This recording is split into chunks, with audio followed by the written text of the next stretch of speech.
I just realized there's a button right there that says live on Facebook. I did not see that before. Oh. Oh, I see it.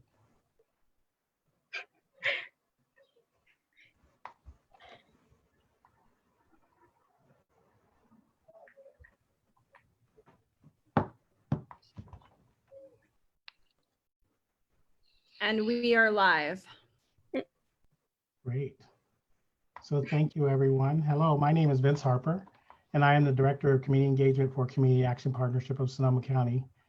Community Action Partnership is hosting these community conversations on race to provide an ongoing platform and a safe place to talk about race. Today, I am sharing the interview panel with Marycruz, Rios, and Ana Sanchez. Can you guys introduce yourselves for a sec? Hello, my name is Marycruz Rios Dominguez. I'm president of the Civic Engagement Project and as well as a student at the Santa Rosa Junior College. Hi, y'all. Happy Pride Month. And my name is Ana Sanchez. I'm a member at the YCEP at Community Action Partnership, and I'm a current senior at Rosa Collegiate Prep. Perfect, thank you. Thank you both for volunteering to participate on the interview panel tonight. I also want to give you props for seeking out questions and concerns of other youth in the community, as well as working with our team to come up with questions for our guests tonight. So just to share a little bit, we're going to have Chief Navarro on in a minute, and I just want to give a kind of little background in terms of our connection with Chief Navarro and the Santa Rosa Police Department as Community Action Partnership of Sonoma County.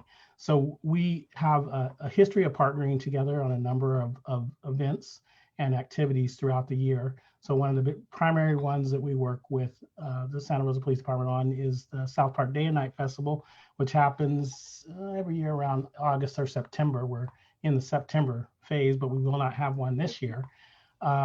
We also have been working with the Santa Rosa Police Department to make sure that we have police department presenters who come talk to our Project Unidos training for parents of high-risk kids. So that's been a really good partnership. And I just want to say that Chief Navarro, when he was an officer, gang unit officer, he used to come out and he would actually provide those presentations, talk about what's happening in the community around gangs and other enforcement issues. And we also have recruited our adult residents, Spanish-speaking residents, to go to the Experiencia de la Policía en la Comunidad, which is basically kind of the Santa Rosa Citizens Police Academy in Spanish. So that's been a good partnership in terms of us having our residents who we've been working with be able to get more knowledgeable about policy procedures and get to know the Santa Rosa Police Department as well. And then we always work, particularly in the Roseland area, about getting our resident leaders to Coffee with the Cop and other opportunities to engage with law enforcement. On a personal note, so I've known Chief Navarro since back in my South Park days. So when I started in South Park, he started with the police department. And so kind of watched as he's been promoted, I've been promoted, and he became the chief of police, I became the director of community engagement. So we're still competing a little bit, but always known and trusted Chief Navarro, and know many kids who have given him a lot of respect and say that he always listens to their needs and talks to them about issues, even when they're in trouble. So thank you for being here, Chief Navarro. So what's going to happen is the panel will take turns asking you questions, and about 6:10, 6:15-ish, around in there, we'll take a look at questions from the Facebook comments. So if everybody could just hold their questions until we get through the bulk of this presentation, that way we can take your questions a little bit later on. So everybody okay? Good. So Marycruz will go first, and then we'll go from there. All right. Thank you, Vince. So for our first question, can you share a little about your background and what motivated you to become a police officer and then a chief of police? Sure. Well, first of all, so thank you for having me, Vince. Thank you for the introduction, and Marycruz, very good question. I grew up in Southern California, and grew up with a family of 5 kids, and we had I think going through school was I don't know if I was ever really good at school, but when I was in high school, a lot of my friends were going into college, and we lived in the San Bernardino area, and I didn't have a lot of direction, and so very loving family, but not a lot of like, hey, you got to go to school, that kind of stuff. And so I went into the military. I went into the Navy for a few years, and that really helped me grow and really kind of helped me figure out what I wanted to do. Give me a sense of direction as a person, and I really felt like it was like for me it was being a part of having a challenging career, having a sense of service and purpose greater than myself. So I like to be I enjoyed being part of a team, and felt like I was making a difference. And so when I left the Navy, my wife's family was from Sonoma County, from Santa Rosa, and so we moved up here to go to school. I'd always thought about being a police officer, and as I got to know a couple of the police officers here, and I started going through school at the junior college, Santa Rosa Junior College, and then over at Sonoma State University. I really felt like law enforcement was a place where I could fulfill that need to be having that sense of purpose and being part of a team and making a difference in a community that I live in. And so I've lived in Sonoma County for over 30 years now.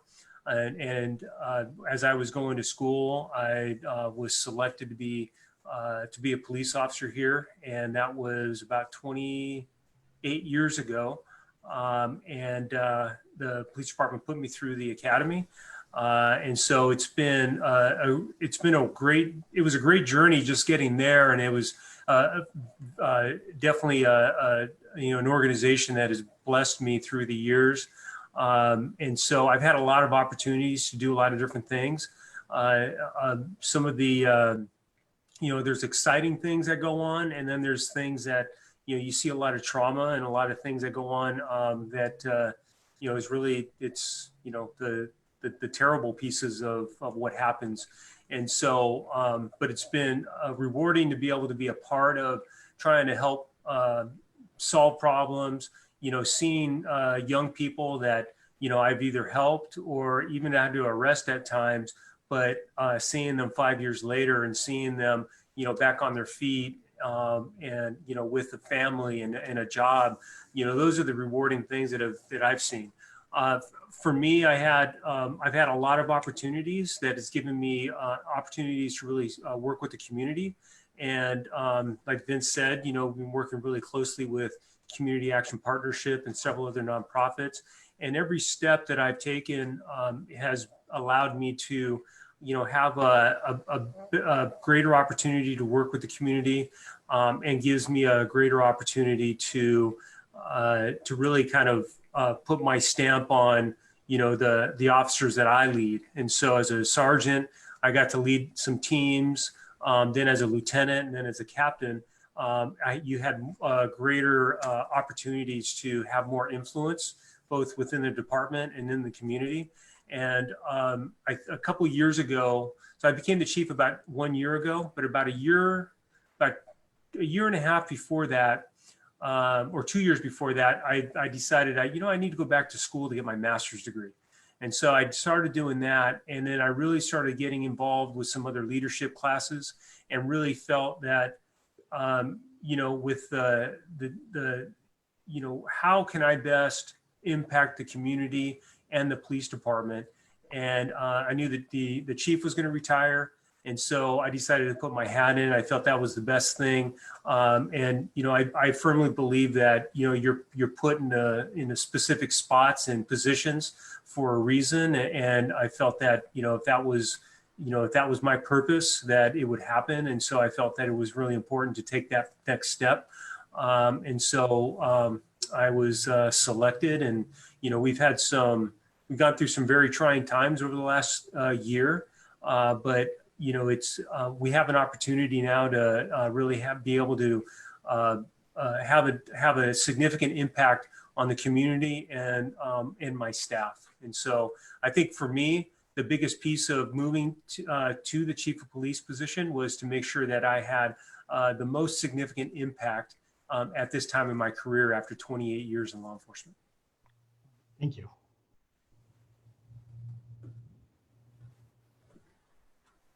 You're on mute.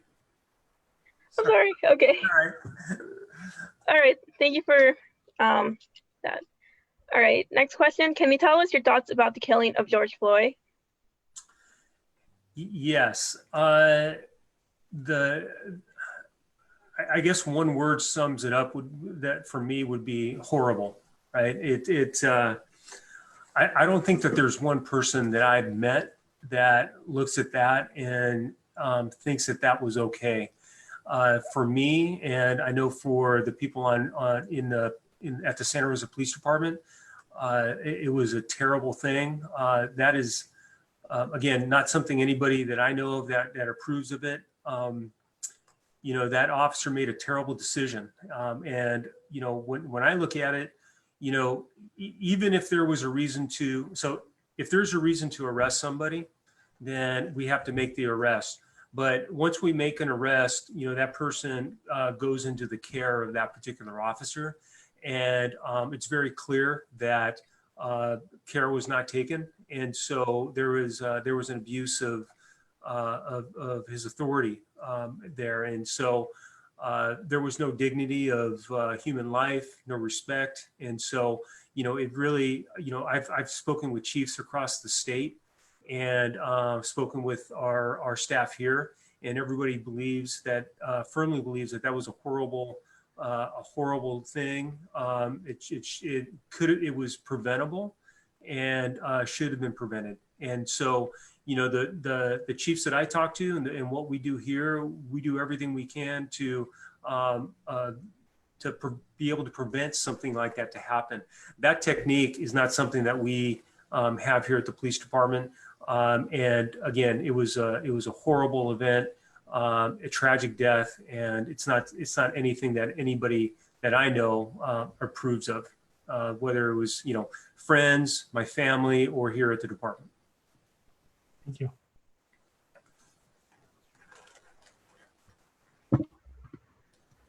All right.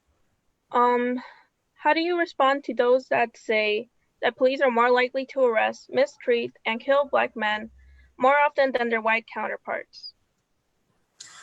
Wow, that's a good question. Did all these questions come from youth? This is pretty good questions. I think so. First of all, I think that we have to acknowledge that there's racism in the country. You're seeing it across the country, and you see it. It bubbles up every 3 to 4 years, right? And I think that we're at that boiling point where people are. I think our nation is fed up, and we're seeing it. I think that what I ask people to remember is, in light of that, we need to understand that as a department, that there are things that are wrong with the culture within the community, in the nation. I think that even if you look here in Sonoma County, I think that there's we could find we can find hate and bias. And I think that the biggest thing that we need to do, as a police department, is recognize that. And so we go through a lot of training for what we call implicit bias. And we actually talk about this when we go to community groups, to talk about how everybody has some type of perception that they bring to the table. And so it could be, a perception about, somebody experiencing homelessness, or about a youth, or a businessman, or maybe a person having an initial perception about an officer.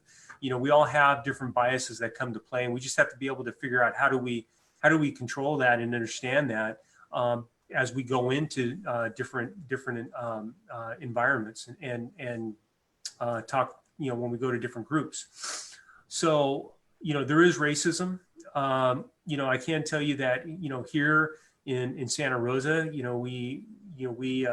believe that we stand out. We're not, I think one perception is that, one police officer is just like any other police officer, or one police department is like any other police department. And so, I think it's important for us to have the community dialogue so we can have those discussions and let people know who we are and the type of people that we hire. And so, here, if there's issues, we take every single complaint in. We look at our body worn cameras that, when we make arrests or have the complaints that come in, and, we collect data. And so, in 2021, we're actually going to start collecting data. It's a statewide mandate that all the police departments are going to have to go to Racial Profiling Act, that some of the larger departments are already starting. And we're going to be collecting data like that so we can look at, who's being arrested and how people are treated. So, we don't have to collect that data until 2022, but we're going to start doing that a year early to make sure that we're doing it right. And, because we don't want to have bias. We want to provide equity in how we serve the public. And, that's whether you're arresting somebody or helping somebody, I firmly believe in equity across the board. Thank you. How soon can you implement the 8 can wait and other reforms in Santa Rosa? Good question. So we've already made some changes. A lot of the 8 can't wait are things on the 8 can't wait campaign are things that we already do. And one of the biggest things that we didn't have was the first one was the banning a chokehold. And so there's a technique called the carotid restraint that we used to allow. As of June, I believe it was June 6th, I took the carotid restraint away and we no longer use it. And so that was the biggest change that we've made recently. Some of the other things that we do, it asks for us to require de-escalation. And so our training, we teach de-escalation techniques along with all of our use of force. So if we do a firearms training, if we do defensive tactics training, if we're doing crisis intervention training, we include de-escalation techniques in every single training that we do there. And it's actually embedded in law. It went into law this year to require this under SB 230. There's a third one, use of force continuum. So we have levels of force, low, medium, and high.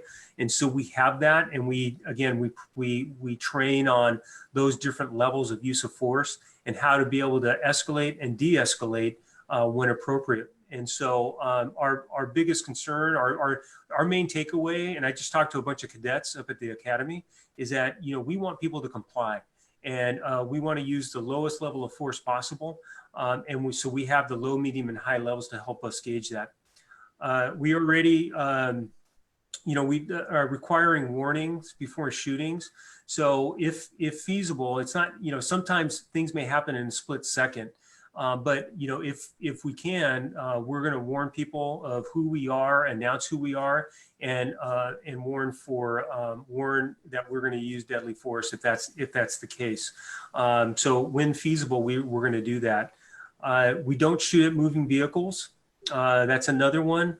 There's a 6th one, exhausting all other means before shooting. And again, we take deadly force very seriously. Our use of force policy talks about the dignity of human life and respecting all people without prejudice. And so we train on the alternatives for deadly force. in all of our trainings, which is required in the new new legislation that went into effect on January 1st. We have a requirement to intervene. So the 7th bullet point of It Can't Wait is a duty to intervene. So our officers are required to intervene and intercede if they see something that goes beyond the appropriate use of force. And not only that, but they're also required to report it to a supervisor. And then the 8th bullet point is requires reporting, comprehensive reporting. So we do that. We have a tracking system. It's an electronic tracking system that helps us track all use of force. We use we can use that to help with training officers, and then also looking to see if we need to discipline officers. And so we have this extensive or comprehensive report that we can use. One of the things that we're going to be doing here is we're going to get an auditor back. And so they are going to help us to make sure that we continue the that comprehensive reporting. We had our auditor a couple of years ago that helped set that up in a professional standards team to make sure that we were doing this on a regular basis. So that's how we kind of measure up with the It Can't Wait right now. And then the auditor, the auditor is hired by the police. Is it a position within, or is it like civilian oversight of that? Yeah, good question. So the police auditor is paid for through our funds, but they don't work for the police department. The police auditor works for the city manager. We don't have one in place right now, but we're working on, the city manager is working on that process. But what the auditor reports directly to the city manager. The auditor works with the police department to make sure that our that we're timely in our investigations, that we're doing the appropriate, taking the appropriate steps in investigations, and then make sure that we're, what we're doing is reasonable, right? That, it's, are we too harsh? Are we not harsh enough? Those are some of the recommendations that we were getting in the past. And so the auditor really helped us set up the professional standards team to help us be consistent. And so that's the way it's going to work in the future. It'll report to the city manager, but work closely with us to make sure that we're meeting all of our legal mandates. Okay, thank you. Today's generation, we grew up with social media, and with a simple share button, we're exposed to videos, stories, and images of police brutality. The truth can't be swept under the rug as it has for decades. A large number of youth are aware and are losing trust because a majority of young minorities are treated more as a threat in society. How do you plan to bridge the gap between youth and the law enforcement? Yeah, that's a great question.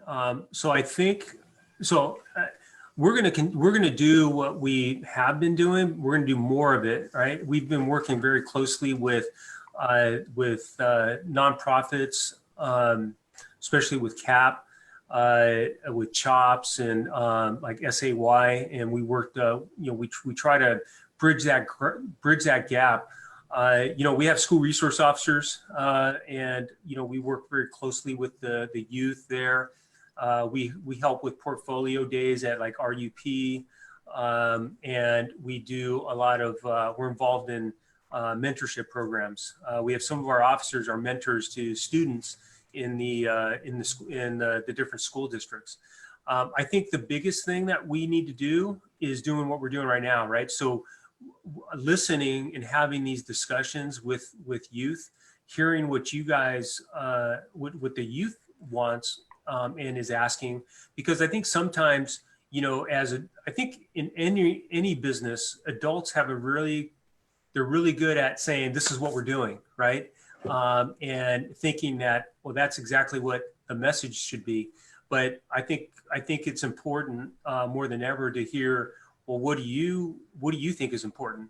And we had a meeting, I think it was a couple of weeks ago, where I think somebody asked me a question on one of our Zoom meetings, and it was like, well, what do you guys want to know, right? It's important to have the questions, and this is a great opportunity to hear the questions that you have, and what ideas you might have, and how we can better bridge the gap. So having the discussions is important. I want to know what the youth want to see. I think that it's important for us to really push our community police experience, both for adults and the youth. We have a youth police experience, and ask what the youth want, right? And I think it's important that, you know, we continue to train our officers not to paint, you know, one demographic. So, you know, youth with a broad brush that, you know, they're just kids, right? Because youth make a powerful statement, and it's important to listen to that. And so I think the conversations that we're having right now is a huge step in continuing that and listening and asking the question rather than just saying, this is what we do. So I think what we can do is I can tell you, this is what we do. What else? And then ask the questions, what else can we do better? Or should we be doing something different? So that's what we're going to be doing in the very near future with some of these listening sessions. And we're actually going to have one that's focused with youth. Thank you. Excuse me. What do you think about the recent decision of removing school resource officers from the campus in Santa Rosa? Yeah, so there hasn't been a decision yet about actually removing the SROs. It's been put on pause, and that was the school district's decision. We are completely open to having discussion to find out, you know, how do we best utilize our school resource officers or our officers, right? We've had officers in the schools for probably 20 years now. And I've seen some amazing things come out of it, you know, great mentorship opportunities. I've seen some of our SROs, they go on, like the camping trips or the every 15-minute retreats, stuff like that. There's mentorship, there's teaching and education that's going on. And then there's bringing safety, adding safety to the schools. And we've had some significant incidents over the last couple of years with potential violence. And so our officers are there for that. We actually make up just probably it's like less than 1% of our contacts. And over the last 3 years have gone into any type of arrest. The majority of the stuff is, teaching, being a positive role model. I think one of the biggest things that we look at SROs is that, that could be the first time somebody ever meets a police officer. And it's it's hopefully a positive experience rather than, a police officer knocking on the door in response to a domestic violence disturbance or, a traffic stop. I don't even like seeing red lights behind me, right? Even when I'm in a marked patrol car, it's like, you kind of get this like, whoop, what's going on? So I think it's important to have a positive experience with police officers. SROs are a very important piece of our community policing and culture here. But I think what's important now is to listen to what do the schools feel is important moving forward. How do we work with them, and how do we meet those needs? And so we got to get better at having the data behind what we do.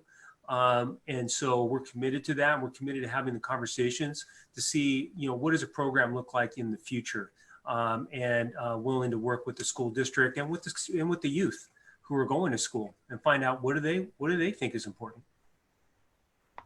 Thank you.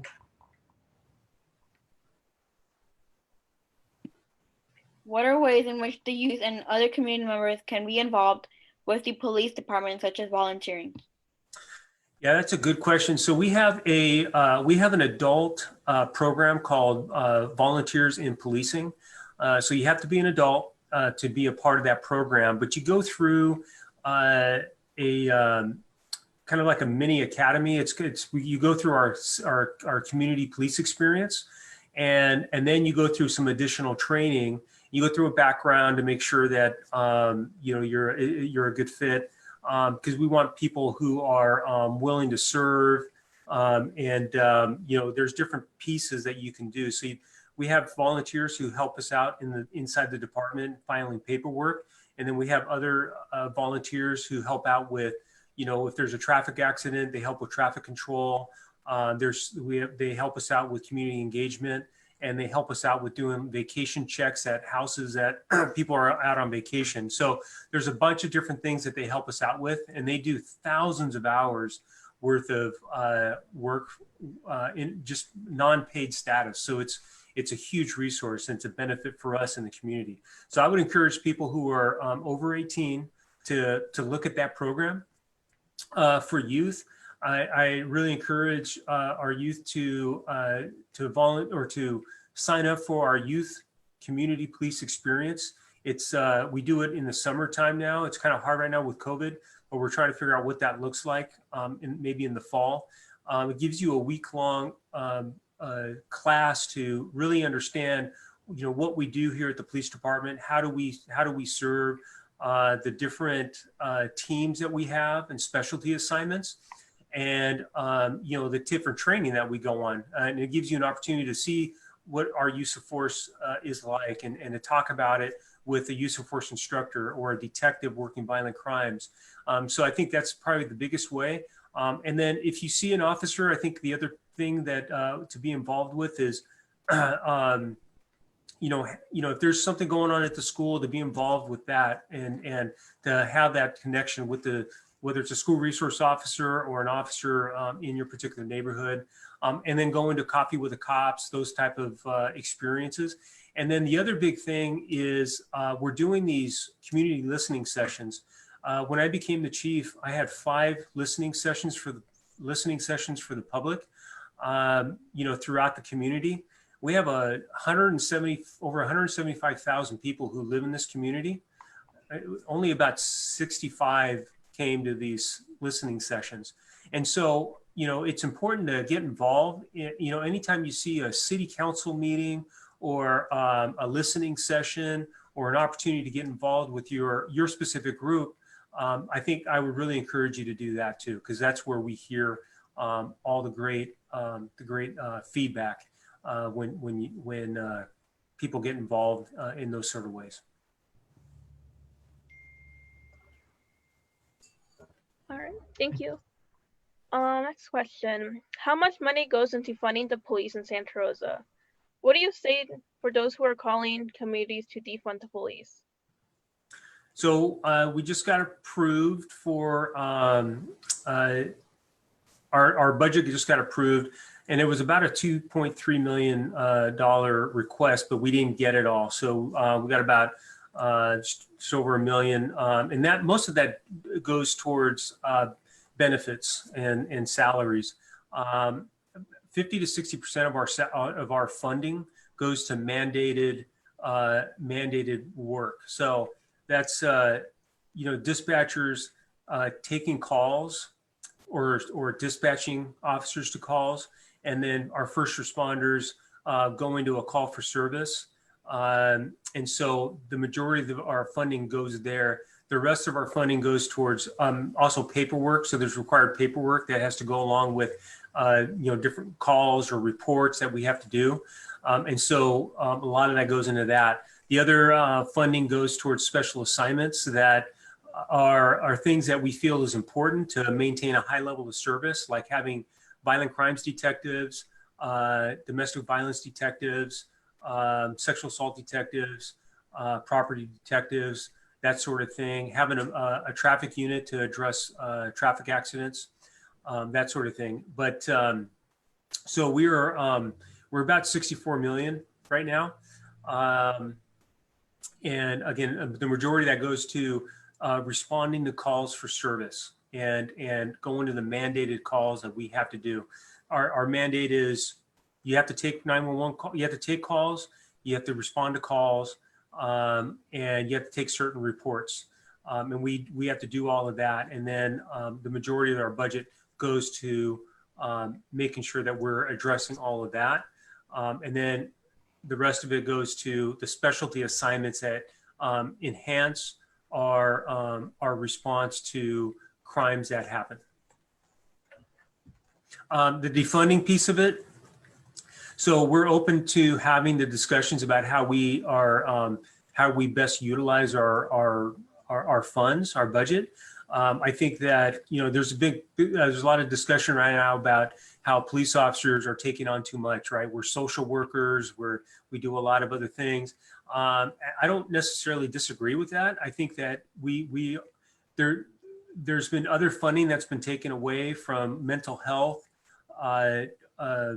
substance abuse, that we really need to take as a community. We have to do a better job at mental health and substance abuse and housing, right?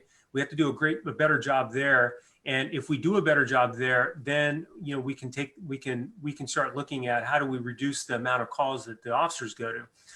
It's difficult to immediately change because you got to make sure that you get enough people in some of these areas up to staff before you immediately say no more officers. And so there's going to be a transition, and we're more than willing to look at that. I think it's a great idea.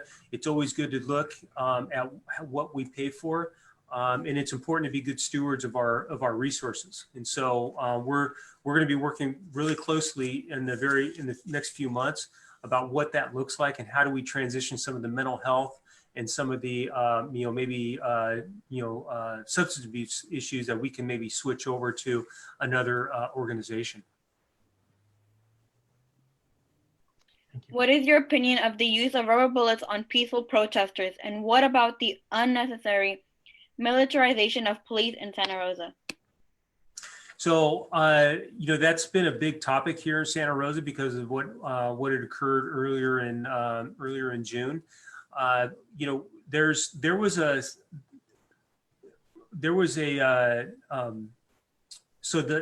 guess for me,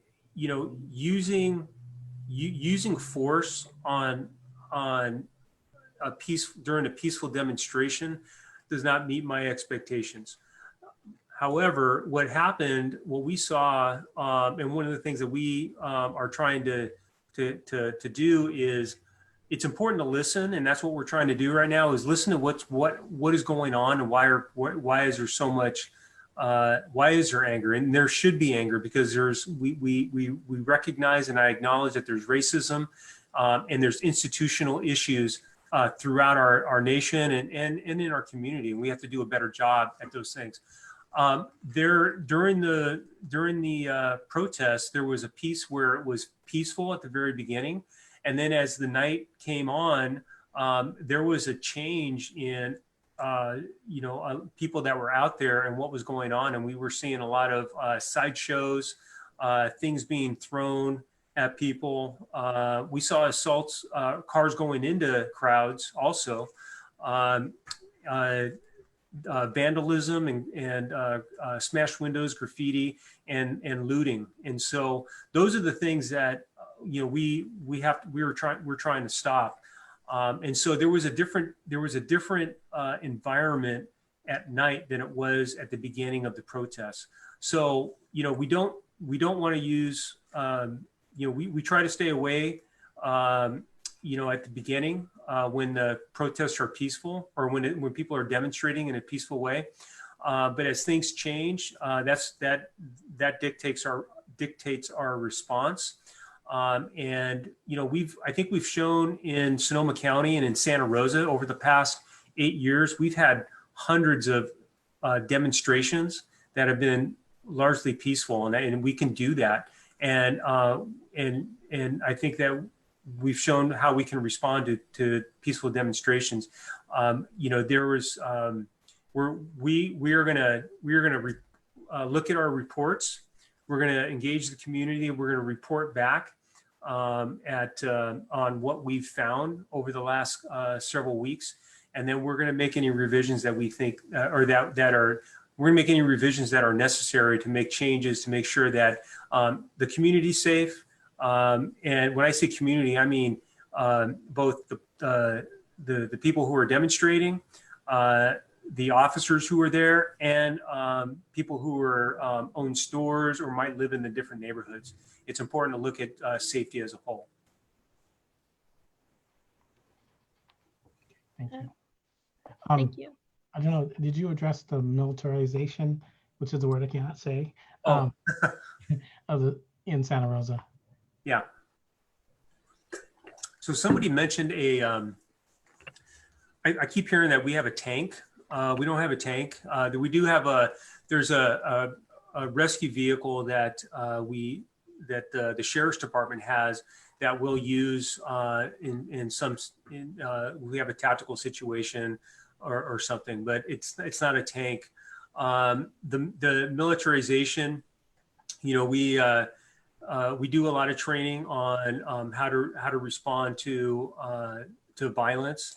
There's been a lot of issues over the past several years about active shooters, and so our officers do have rifles. The rifles aren't deployed out during a protest like that. They're used for specific situations. Less lethal options are used for specific situations. And then there's a bunch of gear that our officers wear when they're out on they look a lot different than when they're out on regular patrol.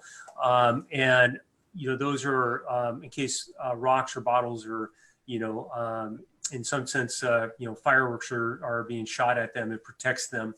And so militarization is I think there's a perception that we're more militarized.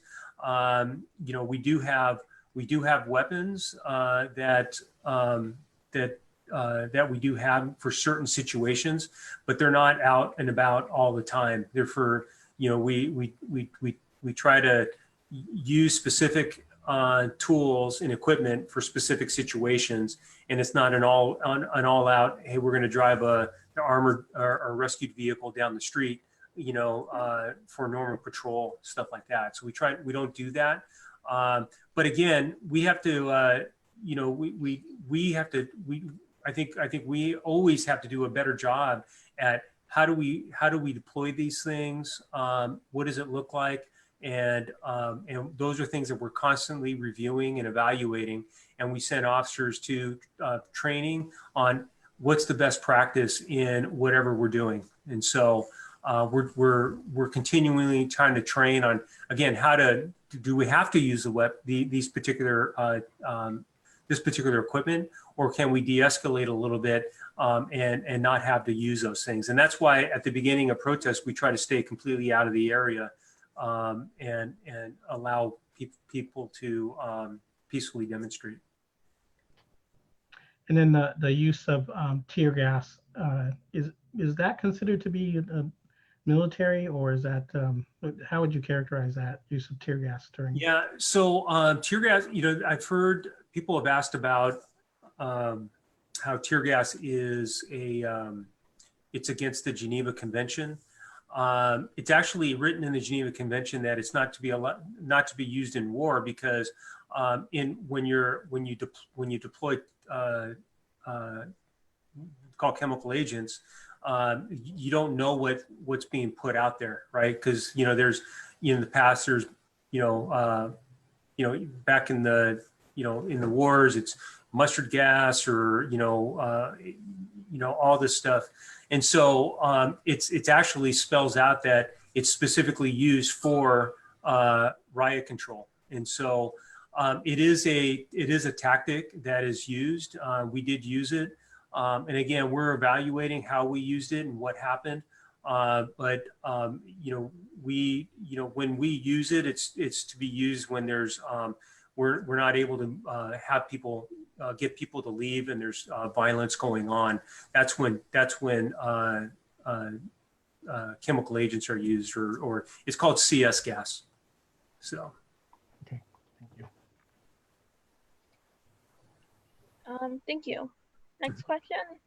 The Black Lives Matter movement has highlighted a deep mistrust of law enforcement in the Black community, and people are saying enough is enough. How do you plan to build a trust with minorities in our community? Yeah, it's a great question. So I think we, there's a lot of woulda, shoulda, coulda. And, when I first started as the chief, I had plans to connect with different groups in the community. And I did the first 5 sessions, community listening sessions, and had some people come out. And then we had the Kincaid fire, and then we had COVID. And so we've had a bunch of things going on that have kind of derailed some of these meetings that we had planned. So, I think it's important now that we do meet, and that I meet and with different groups. And so we've already started meeting with the Black community, the NAACP. We've met with Reuben Scott and Reverend Turner over at the Community Baptist, and we're going to continue moving on that. So I'm going to be meeting with 100 Black men. We're going to be, which is another group, and a few others. And I think it's important to have those initial meetings, but not only just stop, because a lot of times you have meetings, over the next 3 or 4 months, and then you just stop. It's going to be important that we continue that dialogue. So as long as I'm chief, I'm going to be having these recurring meetings with the different groups. So that's one thing. I think it's important to hear from nonprofit organizations like CAP on who I should be meeting with, right? Because I may think I know who I'm supposed to meet with, but I may hear, no, you need to be meeting with this particular group. And so I need help from the community with that. I think it's important that when we do that, it's again, the first thing we have to do is listen. Let's hear what the issues are. We're starting to do that already. And then there's going to be a time where we can go back, review what we're doing, and then come back and engage again, and have it be more of a dialogue, and then also some feedback and some education on what we do, and then get the community to be a part of our community police experience. And to really, it's important to have ambassadors for the police department. The only way we can do that is to continue that relationship that we're starting. And so over the next few months, we're going to have several community sessions. The city's doing an empowerment program, and that's just the beginning of the next several years. I'm going to be here for another 4 years, so it's we're going to be doing this for a long time. And then I think the other thing to build trust is when I'm speaking with the city manager to have a police auditor to make sure that we have accountability and transparency, and that we let people know how that is all working, and to provide that information, and to have groups tell us what's going on in the community.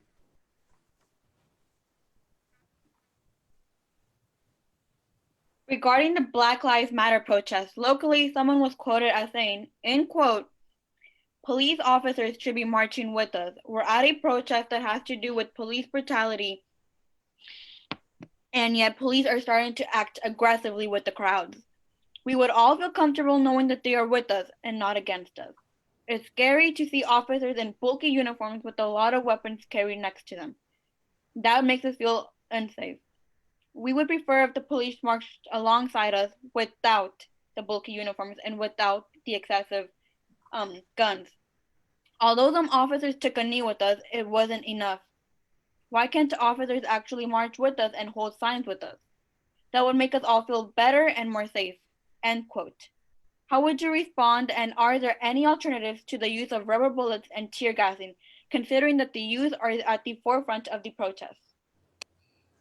Yeah, that's a good question. So I think what I am doing is I'm trying to get out to some of these demonstrations to talk to people, and our officers, with the staffing that we have, we pay our officers to try to be out there and respond to calls for service. If we have a large group marching, they're not available for calls. So not saying that we can't do that. We need to do a better job of being a part of this community engagement, and that's our goal. And so, as we are meeting with people, there's going to be a think there's going to be a march on Thursday. So I'm going to be out there and listen and be a part of that. And we need to be doing more with engagement, and that's what we want to listen to hear how we do that and what we need to do. Again, the uniforms that we wear, there's a lot of safety equipment, and it's used for certain situations. And so, I think usually we're dressed like I am today in a normal uniform, and that's what we would love to. We would love to just be in this normal uniform. And a couple of us have some like the vests, to help with back issues, that sort of thing. But under certain situations, certain officers have to wear more equipment for safety. But we're going to do a better job. We need to do a better job, and that's what I'm starting to do, especially this week.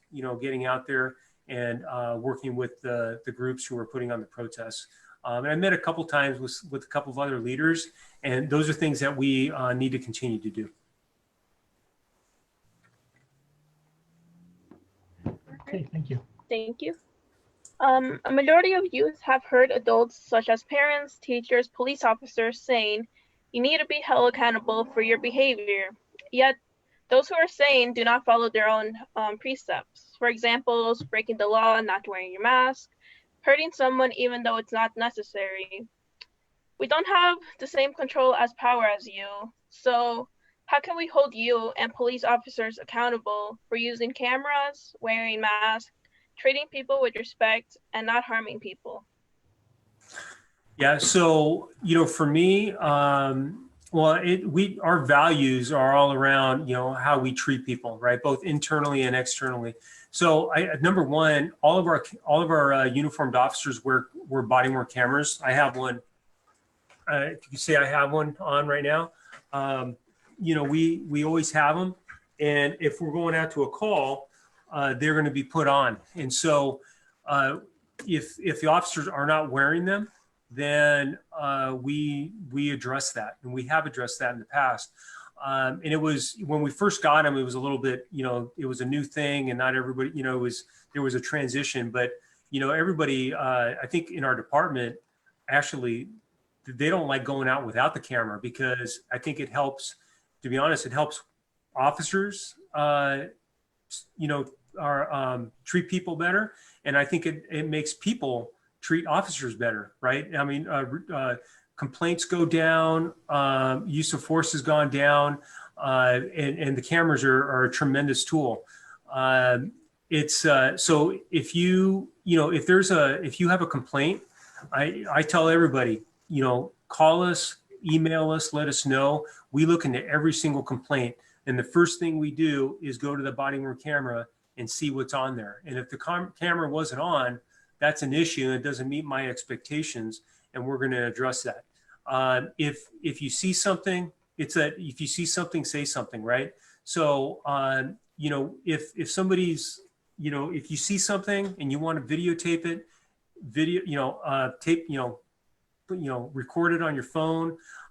It's important not to get in the middle of something, right? So do it from a safe distance, and then send it to us, and then we'll look at it. And we've had that happen, and we've addressed it through, sometimes it's training, sometimes it's discipline, which we've done, and then other times it's there's a logical explanation, and we talk to the person who complained, and we can resolve it. But we look into every single complaint that comes in.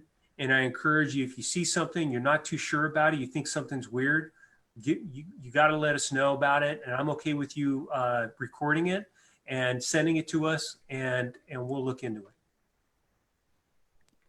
I was just wondering if you can elaborate more on what happened with the Porsche incident, and about what is being done about it. How is the police treating it about it? Is it a case right now? Is it open? Or is there any investigation going on?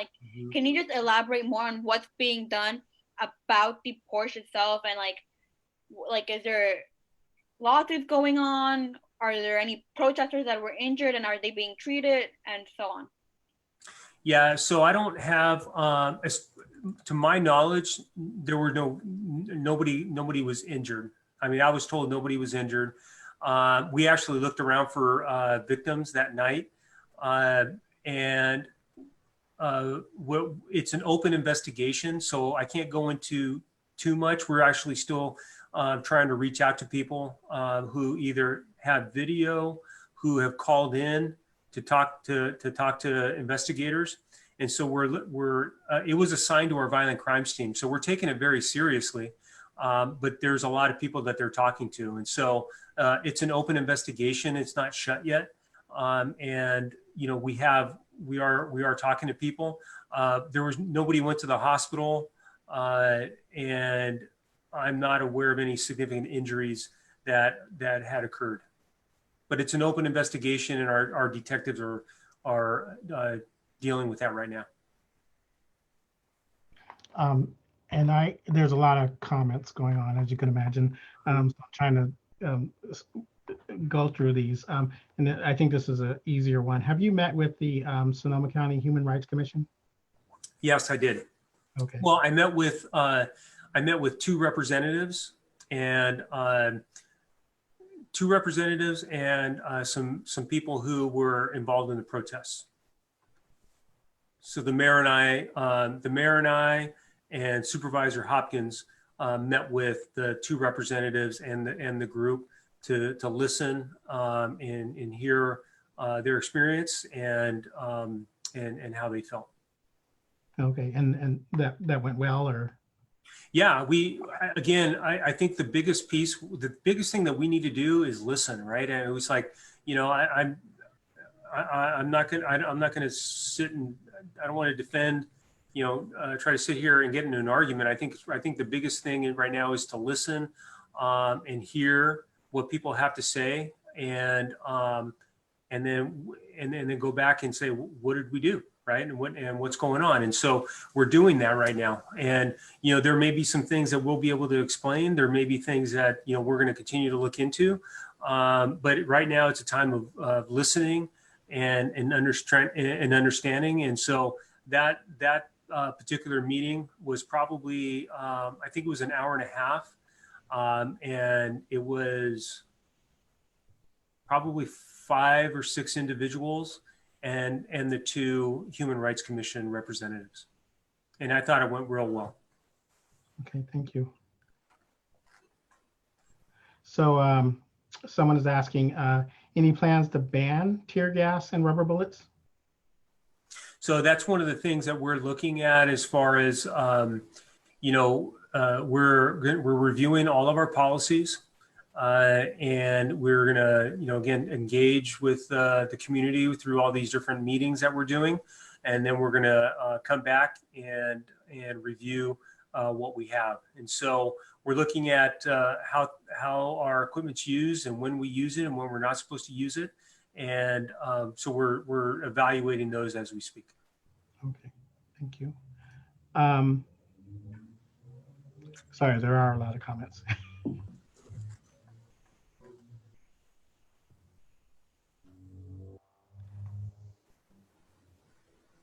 Got that one.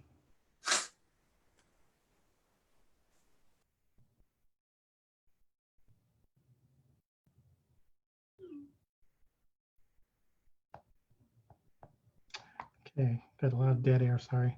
Just trying to get through these.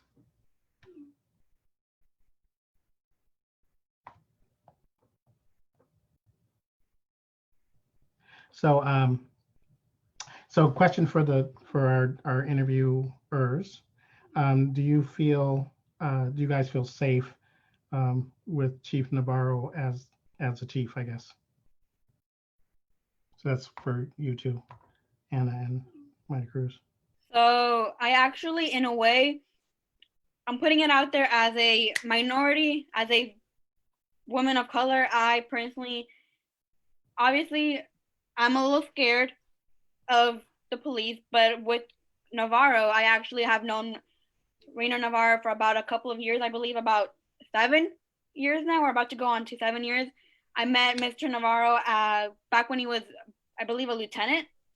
He used to be, I guess you can say, like the head of my school's GREAT program, which stands for Gang Resistance Education and Training. So I grew up with Mr. Navarro, as you can, like, I think I was about 9, yeah, around 9 years old. So with that personal experience, I myself got to know him as a good person, and I, in a way, feel good about him as a chief. But I will say that I understand where people are coming from, especially like with everything that's going on, the social tensions. I myself have seen it, so I'm not gonna go up here and say that I don't understand what they're going through. But I myself, knowing Rainer Navarro, I feel safe, safer, I guess you can say, with him than other police officers. So I personally think that Rainer Navarro is a good choice for the chief of police. Great, thank you. Marycruz? I do agree with Anna here. I do feel a lot safer. I believe the first time we met was in a meeting with Los Cien. I'll be honest, when I first met you, I was really nervous. But after talking to you a little more and like knowing your goals in life and really where you came and your roots are from, I really felt more comfortable. But I still do feel a little more like, anxious every time I see police. It's just like that fear we always had, I guess. And I understand that the police are nervous at this time too. I mean, we're all nervous. We just need time to talk things out, understand each side and, go somewhere from there. So again, thank you for your time and hearing us out. Perfect. So just want to, we're coming to the end of our interview time, and just want to appreciate you taking the time and to share your perspective, your thoughts, and your experience with us here at the during this conversation, and also being. I loved how you kept saying "great question," because I think it validates the work that the two youth that you see in front of you, but also their team put together the questions, and then they spent some time asking other youth in the community about their thoughts and what they would like to know. So it's kind of difficult because we could probably, just looking at the comments, we could probably spend about 3 hours with you or more, just answering questions. But we certainly do appreciate your time that you've given to us. And we talked about at one point of in our communications team is maybe we need a two-part series with the chief so that we can get through a lot of these questions. But I do appreciate that, and I just want to kind of leave you, have you leave us with maybe a final comment or two about what do you want the community to know about you or Santa Rosa Police Department at this point in time. I think the biggest thing for me is, nobody's perfect, right? I mean, we're all, I have my particular faith. It's like I think, everybody has room to grow, right? And, we're all people, right? We're all humans. And I think it's important that, we need to look at each other. I think there's a lot, it's just in the nation. I mean, there's just hate, right? And unfortunately, that's why there's law enforcement to deal with some of these issues, right? And I think I think there's in some segments that it's an us versus them, and it's not. I mean, I've lived here for 30 plus years. My kids went to high school in Santa Rosa High School, Santa Rosa Middle School, and went to Biella Elementary. I went to the JC in Sonoma State. I have my roots are here. I live in Santa Rosa, and it's the majority of my staff. This is our community. We go to school here. We raise our kids. We go to church here. We shop here. And I've come across people that I've arrested. I've come across people that I've helped, while walking through the store, and walking through, talking to kids who went through the GREAT program. Those are always fun and exciting times. And I get to introduce them to my wife, right? And so those are fun things for me, right? I can tell you that, for me, my principles and values, is community. We have a community policing philosophy here. It's something that is hugely important for me. We can't do policing without the community. And I've heard that, the community is the police and the police are the community. And that's, I totally agree with that. Accountability is huge for me. It's important to be accountable for the authority that's given to us and also for the resources that's given to us. And it's accountability for the police department and the community, right? We all have to be held accountable. But we, as a police department, we have some significant authority, and we have to hold ourselves accountable. I believe we do that here, and that's what we continue to do, that to make sure that we have to be accountable for the people that we hire, and hire the best people for our community. It's important to have to reflect our community and to reflect the mission, vision, and values that we have here. It's vital for me. And then lastly, I truly believe in equity. So everybody has a voice, whether you're a young person, an adult, no matter what school you go to, or what profession you are. Everybody has a say and brings something to the table. And so for me, I think these community sessions and the conversations that we have right now, those are things that I'm learning. I learn every single time I get on a Zoom with you guys. And so thank you for that. And I want to thank you for your continued effort and for your work and your partnership with us, because that's only going to make us better. And I want people to see, the person behind the badge, and the people who are working here, because we do care for the community. But again, we can always do better, and we're working on that, and we continue to strive for that. So thank you for your time. Thank you for your questions. And I look forward to, working with you guys in the future and then answering other questions. And I'd be more than happy to come back. Okay, perfect. Thank you. And I just I have to say this really quickly, that it was, I've had a DIG member who, or my youth group, who wanted to, always talked about going into law enforcement. So, it was kind of cool to have I think it's the final interview with you, and then she was selected and is now part of the Santa Rosa Police Department. So Yes.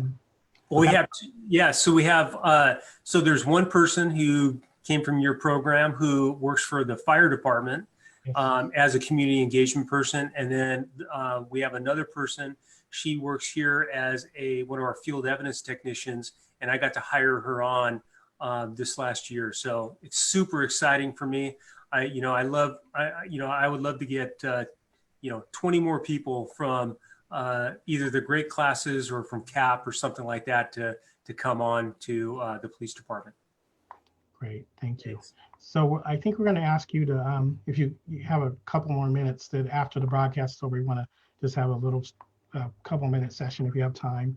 Okay. And then I just want to thank everybody who joined us for this this great discussion. And I realize that hopefully I got to most of the questions, but like I said, there was quite a few questions, and we will do our best to get answers to those and put those in the chat for you in the future. So thank you very much, and appreciate all of you and all of you who joined us. So thank you very much. And you got to keep talking, keep listening. That's the key. Yep. All right. Thank you very much. Thank you.